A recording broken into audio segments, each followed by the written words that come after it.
Lecture 16, January 14, 1965. An interpretation, the concept, of progress. 2. We had started to explore the debates about the nature of progress, and I took the opportunity to make a brief digression on the subject of the mentality that always responds to everything. How should I describe it? By saying that's not possible. With the intention of porting the discussion of serious matters by resorting to the tactic of disputing that a concept has a recognizable referent, by denying the existence of the object denoted by the concept. If I have let fall a few scathing remarks about the concept of synthesis, you will be able to see from my comments on this phenomenon that synthesis can be quite a ticklish business. On the one hand, the universal dominance of synthesis, that is to say, the attempt to supply, to identify, to cobble together a concept for everything, is highly problematic. On the other hand, if you attempt to deny a concept any substantive meaning and endeavor to reduce it simply to what it happens to cover, then this will no more lead to knowledge than will the practice of dissolving everything that exists into pure identity with its own concept. To the point where in the last analysis the concept contains no more than itself. I believe that if you picture these two poles for yourselves, that is to say, on the one hand, the self-sufficient, absolute concept and, on the other, the absolutely empty concept which is no longer capable of grasping anything at all, you will come to see the sort of predicament philosophy has fallen into, a predicament that means that it must not surrender either to ontology or to positivism, but must regard these twin schools of thought as interrelated. And that no doubt is what common sense tells us is meant by the term dialectics. I would say that if we apply the term progress all too pedantically, that is to say, if we look too closely at the word, we will find ourselves cheated of what it promises, namely, of its answer to our doubts and hopes about whether things will ever improve. And whether human beings will ever be able to breathe a sigh of relief too. I believe that you should start by taking progress to mean this very simple thing, that it would be better if people had no cause to fear. 3. If there were no impending catastrophe on the horizon. If you do this, it will not provide a timeless, absolute definition of progress, but it will give the idea a concrete form. For progress today really does mean simply the prevention and avoidance of total catastrophe. And I would say that, if only it can be prevented and avoided, that would in fact be progress. If only for this reason we cannot say with any precision what we should understand by progress. It is because an aspect of the present crisis is that everyone feels what I have just tried to explain to you, while the words that would break the spell are missing. In other words, we can find nothing in reality that might help to redeem the promise inherent in the word progress. This absence of a concrete, immediately obvious potential is what makes it so difficult to answer the question whether or not progress is possible. The only reflections about progress that have any truth are those that both immerse themselves in the idea and yet maintain a distance from it, standing back from the paralyzing facts and specialized meanings that prevent us from understanding what actually is intended. Today, as I have already remarked, all these reflections come to a head in the question of whether mankind will succeed in preventing a catastrophe. Humanity's survival is threatened by the forms of its own global social constitution, unless humanity's own global subject becomes sufficiently self-aware to come to its rescue after all. The possibility of progress, of averting the most extreme total calamity, has migrated to this global social subject alone. And I have no need to tell you that what I mean by this global subject of mankind is not simply an all-embracing terrestrial organization, but a human race that possesses genuine control of its own destiny right down to the concrete details, and is thus able to fend off the unseeing blows of nature. On the contrary, the mania for organization, be it for an enlarged League of Nations or for some other global organization of all mankind, might easily fall into the category of things that prevent us from achieving what all men long for, instead of promoting that cause. To repeat, the possibility of progress, the avoidance of total catastrophe, has migrated to such a real, not merely formal, global social subject. Everything else involving progress would have to crystallize around it. Material want which long seemed to mock progress has been potentially eliminated. Thanks to the current state of the technical forces of production, no one should need to suffer privation any longer. Given the current state of technical development, the fact that there are still countless millions who suffer hunger and want must be attributed to the forms of social production, the relations of production, not to the intrinsic difficulty of meeting people's material needs. This has particular force when we consider the possibilities of a truly rational organization of agriculture throughout the world. Whether there will be further want and oppression, the two things are identical. Humanity must and will, certainly will, continue to be oppressed until the question of material needs has been resolved, will be decided solely by the avoidance of a calamity through the rational organization of society as a whole in a manner befitting humanity. Kant's sketch of a theory of progress too was anchored in what he called the idea of man. 4 I quote from his idea for a universal history with a cosmopolitan purpose: the highest purpose of nature, that is the development of all natural capacities, can be fulfilled for mankind only in society, and nature intends that man should accomplish this, and indeed all his appointed ends, by his own efforts. This purpose can be fulfilled only in a society which has not only the greatest freedom, and therefore a continual antagonism among its members, but also the most precise specification and preservation of the limits of this freedom in order that it can coexist with the freedom of others.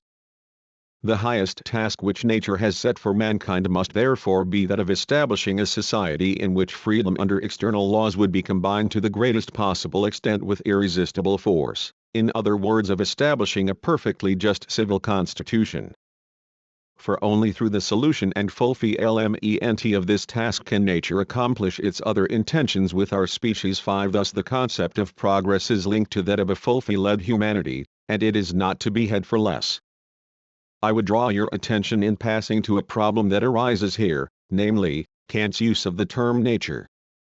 Obviously, nature here is not intended in the sense of nature as constituted, in other words, nature as it is seen in the objects of the natural sciences. Nature here involves something for which there is not really any space in the officiale difficile of the Kantian critiques, not even in the critique of judgment. What I have in mind is a teleological idea of man whose disposition is such that what he really is something that he has to become. This concept of human nature is neither a basic anthropological given in Kant, nor is it identical with the constitutum nature of man, as a thing among things. But it is a concept that must, and I hope, will, soon be energetically worked out. But all of this is simply by way of elucidating the direct impact of Rousseau on this question. The concept of history which has space for progress is emphatic. It is the universal or cosmopolitan concept that appears in Kant, not a concept concerned with particular life spheres. The dependence of progress on totality, the fact that progress exists only if mankind as a whole can be said to progress, and not if it represents progress in particular spheres of life, turns against progress itself in so far as it concerns humanity itself. An awareness of this animates Benjamin's polemic against the coupling of progress and humanity in his theses on the concept of history, perhaps the weightiest criticism of the idea of progress held by those who in crude political terms may be included among the progressives. For those of you who have taken a particular interest in Benjamin's philosophy, I should say in general that, from a relatively early stage, one of its underlying motifs was Benjamin's attempt to differentiate himself from Kant. Benjamin had been deeply impressed by Kant, and it is clear that he is striving to distance himself from a thinker who impressed him and appeared very powerful, but was also, I should like to add, something of a threat. Benjamin does not make this act of separation explicit or articulated in philosophical terms, but it is one of the themes underlying his thought that we must be aware of if we are to understand him. Almost all his writings, at least his mature writings, are influenced by the fact not that he disputes the crucial Kantian concepts, but that he passes them over in silence, that he fails to mention them explicitly. The passage from Benjamin I have in mind is as follows: progress as pictured in the minds of the Social Democrats was, first of all, progress of humankind itself, and not just advances in human skills and knowledge. 6. In order to understand this passage properly, you must be aware of the context in which it was written. It goes without saying that he does not believe that progress is to be sought in advances in human skills and knowledge, rather than in humanity itself. But what he ascribes to politically reformist attitudes is in fact, if I may extrapolate from his statement, the view that they, namely, superficial, middle-of-the-road thinkers, have equated this particular progress in skills and knowledge, in other words, progress in technology in the broadest sense, or, as Horkheimer and I have called it, progress in the domination of nature, 7 with progress itself. Whereas the truth is that particular advances in the techniques of domination contain the potential for the very opposite of the progress that I set out to describe at the beginning of this lecture. Just as mankind telquel does not progress in line with the advertising slogan of better and better that Benjamin criticizes in the increasingly superficial propaganda of the workers' movement of the period between 1870 and Hitler, so too there can be no idea of progress without the idea of humanity. In Benjamin, progress derives its legitimation from the theory that the idea of the happiness of unborn generations, without which we cannot speak of progress, inevitably includes the idea of redemption. 8. He thus confirms that the idea of progress is inseparable from the survival of the species. No progress may be supposed that implies that humanity already existed and could therefore be assumed to continue to progress.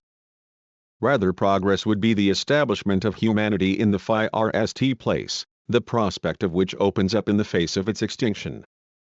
It follows, as Benjamin continues, that the concept of universal history, which we have discussed at some length, cannot be salvaged. 9. That idea was plausible only as long as we could believe in the illusion of an already existing humanity, coherent in itself and moving upwards in a unified manner. If humanity remains trapped by the totality it itself creates, then, as Kafka observed, no progress has taken place at all. 10. While mere totality, the idea of totality, allows progress to be entertained in thought. This dialectical moment in the concept of humanity as a totality can best be clarified by the definition of mankind as that which excludes absolutely nothing. If humanity were a totality that no longer contained any limiting principle, it would be free from the coercion that subjects all its members to such a principle. It would thereby cease to be a totality so that it might finally become a totality. It would cease to be an imposed unity. The passage from Schiller's Ode to Joy, if my memory serves me right, contains the lines, "And he who knows nothing of this, let him steal away weeping, out of this company." 11 In the name of an all-encompassing love it banishes anyone to whom such love has not been vouchsafed. The poem involuntarily admits the truth about the bourgeois conception of humanity, at once totalitarian and particular. In these lines what the one who is unloved or incapable of love undergoes in the name of the idea of humanity unmasks that idea with the same affirmative violence with which Beethoven's music hammers it home. 12 By using the word steal, the poem joins in the humiliation of the man who is joyless and who is therefore refused joy for a second time. It is scarcely a coincidence that associations from the realms of property and crime should be evoked in this way. As in totalitarian political systems, a constant antagonism forms part of the concept of totality. This is how evil mythic festivals are defined in fairy tales, by the guests who have not been invited. The principle of totality sets limits, even if it be only the commandment to resemble itself. Only if that principle were to disappear would humanity, and not its mirage, come into being. Historically, the conception of humanity was already implicit in the theorem of the universal state proposed by the Middle Stoa. 13 Objectively, at least, this amounted to an idea of progress, alien though it may have been to pre-Christian antiquity, which was dominated by cyclical ideas of history, as indeed were the Stoics. The fact that this tenet of Stoic philosophy also served to buttress Rome's imperialist ambitions tells us something of the impact on the concept of progress of its identification with human skills and knowledge. The existing generation of people is substituted for those as yet unborn. History is turned directly into soteriology. That was the prototype of the idea of progress right down to and including Hegel and Marx. In St. Augustine's Civitas Dei this idea of progress is still linked to redemption by Christ, as the historically successful redemption, Only a mankind that has already been redeemed can be seen, once it had been chosen and by virtue of the grace that had been vouchsafed it, as if it were moving within the continuum of time towards the kingdom of heaven. 14. It was perhaps unfortunate that later thought about progress should have inherited from St. Augustine an immanent teleology and the conception of humanity as the subject of all progress. You all know about the links between him and Kant, and thereafter between Kant and later, secular theories of progress, while Christian soteriology, in other words, the science of salvation, the doctrine of salvation, gradually faded away in a welter of speculations about the philosophy of history. In this way, the idea of progress was completely absorbed into the civitas terrena, its Augustinian counterpart. Even in Kantian dualism, this civitas terrena was supposed to progress in accordance with its own principle, in accordance with its nature. Such enlightenment places human progress in the hands of humanity itself and so concretizes progress as an ideal to be realized. However, within it still lurks the conformist confirmation of existence as it is. This receives the aura of redemption even though redemption failed to occur and evil persisted unabated. From the standpoint of the philosophy of history, such a modification of progress, with all its incalculable consequences, was unavoidable. Just as the emphatic claim of successful redemption turned into a protest in the face of post-Christian history, so, conversely, the Augustinian doctrine of an imminent movement of the human species towards a blessed state contained the motif of irresistible secularization. The temporal nature of progress, its simple concept, for progressing is simply inconceivable outside time, binds it to the empirical world. Without such a temporal dimension, in other words, without the hope that things might improve with time, the heinous aspects of the world and its ways really would become immortalized in thought and creation itself would be turned into the work of a Gnostic demon. In Augustine we can discern the inner constellation of the ideas of progress, redemption and the imminent course of history, ideas that risk mutual destruction if they are allowed to dissolve into one another. If progress is equated with redemption as the transcendental intervention par excellence, then it forfeits, along with its temporal dimension, all intelligible meaning and evaporates into ahistorical theology. However, if progress is channeled into history, this threatens to convert history itself into an object of idolatry, and with this, both in the reflection of the concept and in reality, we are faced with the absurdity that it is progress itself that inhibits progress. Expedients such as a concept of progress that is both immanent and transcendent, such as the one produced by the late Siegfried Mark 15, condemn themselves by their very nomenclature. The greatness of the Augustinian theory was that of its originality at the time. It contains all the abysses that beset the idea of progress and strives to provide theoretical solutions for them. The structure of his doctrine brings out the antinomian nature of progress without attempting to soften it. In his teaching, as also later on at the climax of secular philosophy of history since Kant, and above all, therefore, in Hegel, conflict is placed at the heart of the historical movement that is thought of as progress because it is a movement directed towards the kingdom of heaven. For Augustine this movement is the struggle between heaven and earth. Every subsequent idea of progress has derived its profundity from the mounting burden of historical calamity. Whereas in Augustine redemption was the telos of history, the latter does not lead directly to the former, to redemption, nor is redemption the direct consequence of history. Redemption is embedded in history by the divine plan of the universe, but has been at odds with it since the fall. Both things hold good, then. Augustine saw that neither redemption nor history can exist without the other, nor can they exist in each other. They are suspended in a tension whose accumulated energy ultimately aims at the transcendence of the historical world itself. In the age of catastrophe the idea of progress cannot be conceived of as settling for less. Progress should no more be ontologized, unthinkingly ascribed to the realm of being, than should decline, with which, admittedly, modern philosophy appears to be more comfortable. Too little that is good has power in the world for the world to be said to have achieved progress, but there can be no good, not even a trace of it, without progress. If, in accordance with a mystical doctrine, worldly events, right down to the most insignificant occurrences, are to have momentous consequences for the life of the Absolute itself, then something similar may be claimed for progress. Every single element in the web of delusion is nevertheless of relevance to the possible demise of that web of delusion. The good is what struggles free, finds a language and opens its eyes. As something that struggles free, goodness is part of the texture of history which, without being unambiguously set on reconciliation, in the course of its movement illuminates the possibility of reconciliation in a momentary flash. According to conventional thinking, the features in which the concept of progress has its life are partly philosophical, partly social in nature. Without society, the idea of progress would be quite vacuous. All its features are abstracted from society.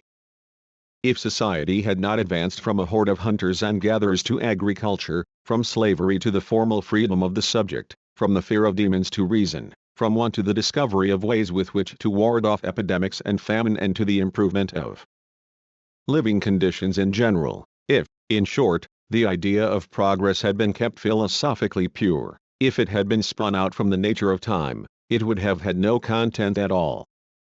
But once the meaning of a concept compels a move into the realm of facts, of historical reality, this necessary transition cannot be halted arbitrarily. The idea of reconciliation itself, the transcendent telos of all progress, cannot be freed from the imminent process of enlightenment which banishes fear, and, by erecting mankind as the answer to the questions posed by man, it reaps the concept of humanity which alone rises above the imminent state of the world. For all that, progress is not tantamount to society, it is not identical with society. Indeed, given the nature of society, progress may at times even be its opposite. As long as philosophy was at all useful, it was also a theory of society. However, by surrendering without demur to its power, it is reduced to rhetoric to assert its independence. The purity, Hegel speaks of the revolting purity, Eckel Reinheit 16, into which philosophy relapsed is the bad conscience of its own impurity, its complicity with the world. The concept of progress is philosophical in the sense that it articulates the movement of society as a whole at the same time as it contradicts it. Having arisen from within society, progress calls for a critical confrontation with society as it actually exists. The element of redemption it contains, no matter how secularized, is indestructible. The fact that it can be reduced neither to actual reality nor to ideas points to its own contradictory nature. For the element of enlightenment in the concept, the impulse towards demythologization which, by assuaging the terrors of nature, ends up in reconciliation with it, is twinned with the element of the domination of nature. The model of progress, even if transposed into the Godhead itself, represents the control of nature, both inner, human nature and nature outside man.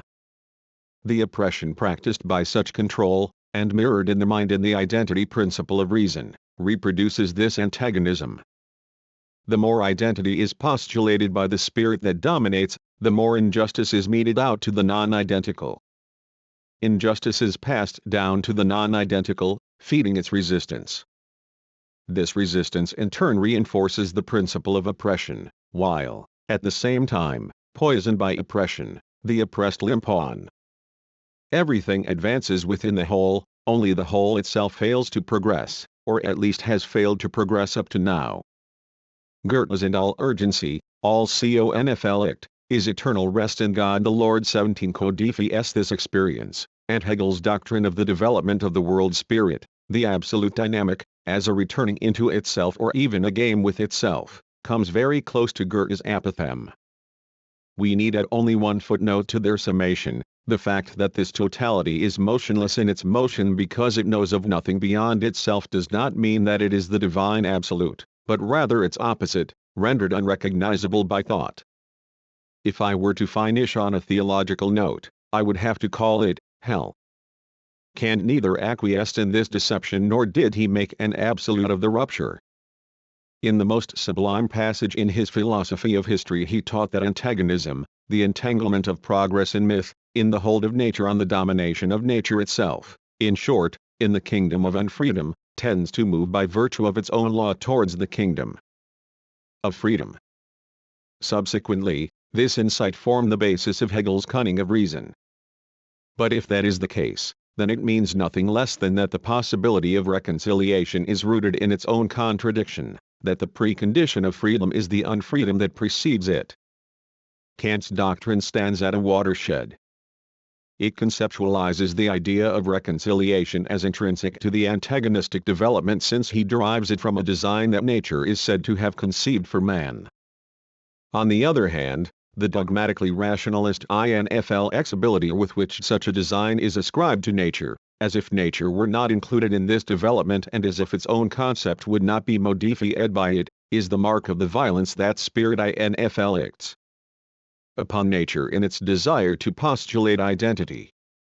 The static quality of the concept of nature is a function of the dynamic concept of reason. The more reason appropriates elements of the non-identical, the more nature is reduced to a residual caput mortuum, and that is what makes it easy to furnish nature with the qualities of eternity that justify its ends.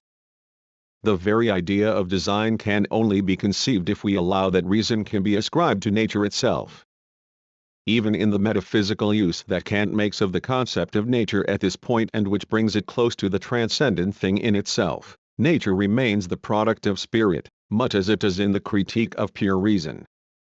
If spirit vanquished nature by following Bacon's program and making itself the equal of nature at every stage, then at the Kantian stage it projected itself back onto a nature which is conceived as absolute and not merely constituted.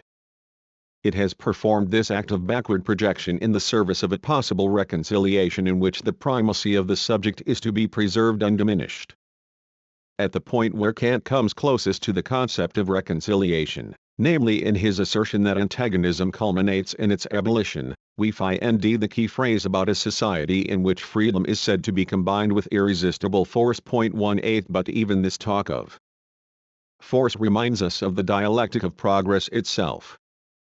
If a sustained oppression continually arrested the progress that it had unleashed, it was also, as the emancipation of consciousness, the first to recognize the fact of antagonism and the totality of delusion, a recognition which was the prerequisite for overcoming all conflict.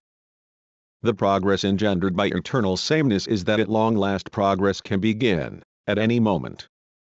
If the image of an advancing humanity reminds us of a giant who, after sleeping from time immemorial, slowly bestirs himself and then storms forth, trampling down everything that gets in his way, his rude awakening is the only potential for maturity.